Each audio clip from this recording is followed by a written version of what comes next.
They say that the only drink of the wise man is water. So don't let sweetness hijack your palate. This is day 20 of Get Quenched, and today we need to have a frank conversation about liquid calories and why, if you're serious about hydration, health, and metabolic optimization, you need to eliminate or at least dramatically reduce your consumption of caloric beverages, including processed juice, soda, sweetened coffee drinks, energy drinks, alcohol, sweetened drinks in general. And here's the problem. Your body doesn't actually register liquid calories in the same way that it registers solid food calories. So when you eat solid food, the act of chewing sends satiety signals to your brain, and the food stretches your stomach, which releases hormones like leptin, and this one I can never remember how to pronounce. It's like cholecystokine. I'm going to put it here.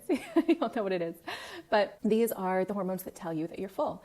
And the nutrients are absorbed slowly as the food moves through your digestive tract. This is how it's meant to be. But when you drink calories, they bypass almost all of the satiety mechanisms in your stomach. There's no chewing, there's minimal stomach stretching, there's rapid absorption of these calories into your bloodstream. You think you're hydrating, but a lot of these beverages are active diuretics. You end up getting a massive insulin spike, which actually takes more water for your body to process, further dehydrating you. You get a flood of sugar into your cells, but your brain never registers that you've actually consumed energy. It expects food for those calories. So an hour later, you're hungry again, and then you eat a full meal on top of all of the liquid calories that you just already consumed. So this is why liquid calories, especially as a substitute for drinking real water, is not ideal. I'm sure you've heard liquid calories called stealth calories. They come in under the radar and they just contribute to weight gain, insulin resistance, fatty liver disease, and metabolic dysfunction of various kinds without you even realizing how much you're actually consuming, because you're just sipping because you're thirsty. Sip on water instead. Beyond all the metabolic issues, there's the other problem that when your palate is constantly stimulated by intensely sweet or flavored liquids, plain water just starts to taste boring by comparison. So you start to lose your ability to appreciate the subtle mineral notes or the clean freshness or the delicate sweetness of truly good water, which means you end up drinking less water and you wind up staying chronically dehydrated.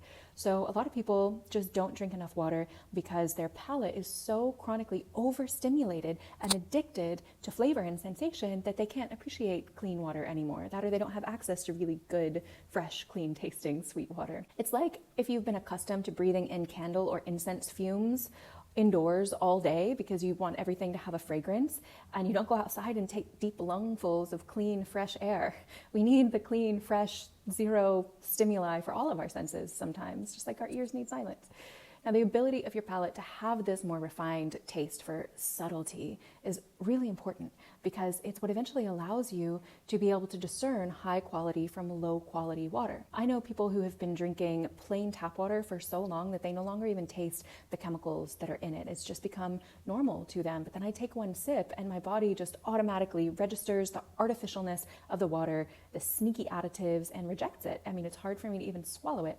And so this is a survival mechanism, right? Plus the structure, your tongue becomes more attuned to the viscosity of the water, to whether it feels smooth and creamy, like highly structured water, or not, if it has a little bit more, grit's not the right word, but like the difference between whether it glugs down your throat and sloshes around your stomach like bulk liquid, or if it spirals down your throat and then rapidly absorbs into your system like structured water. Like all of these subtle differences and distinctions, they matter, and it's much harder to detect them if you've trained your mouth with a strong need for carbonation or flavor or sugar. So here is the challenge for the rest of this month. What if you cut out all of the liquid calories except for maybe the occasional conscious indulgence that you really enjoy?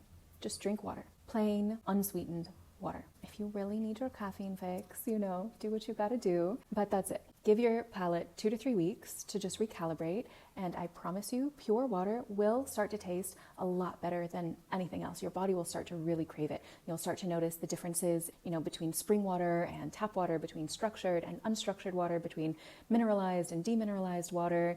We've gone over all of that in the last 3 weeks together, and if you've been practicing these things, notice the taste, become curious so that your palate can become more refined, your hydration will improve, your metabolic health will completely transform with this. It was actually Henry David Thoreau who said that water is the only drink for the a wise man, and I think he was right. So as this 28-day series is starting to draw to a close this week, you should go ahead and prepare for the next 28-day series by getting the next workbook. I'm probably not going to do 28 videos a day again, but I'll release them occasionally on the next topic for next month, which is water communion and reciprocal relationship. Nevertheless, there's a 28-day workbook that will walk you through 28 days of practices and learnings. 5 to 10 minutes a day, and you're set with a lifelong relationship to your liquid source of life. So comment communion workbook to get that, and I'll see you tomorrow. Be well and be water, my friend.